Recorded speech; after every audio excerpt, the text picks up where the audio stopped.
Hello guys, back to my challenge. আমি একটি নতুন ভিডিও নিয়ে এসেছি। 5 মিটার কাপড় দিয়ে লং স্কার্ট তৈরি করব। কোমরের মাপ 32, লম্বা হচ্ছে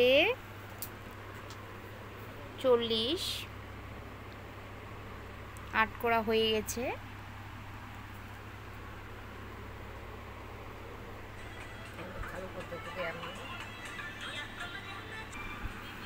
কোমর 32 ইঞ্চি কাটা হয়ে গেল। 8 ভাঁজ করা আছে, 8 ভাঁজে কেটে নিতে হবে।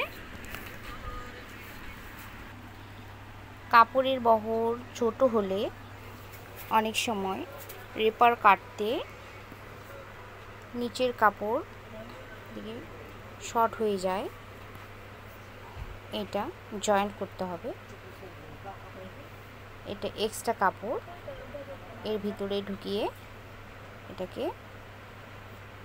জয়েন্ট, উপরের ভাগ কাপড় শর্ট পড়ে গেছে, জয়েন্ট করতে হবে। কাটিং করা হয়ে গেল। হাই, ভালো লাগলে লাইক, শেয়ার, কমেন্ট, সাবস্ক্রাইব করবে। এর পরের ভিডিওতে আরও নিত্য নতুন অনেক কাটিং দেখানো হবে।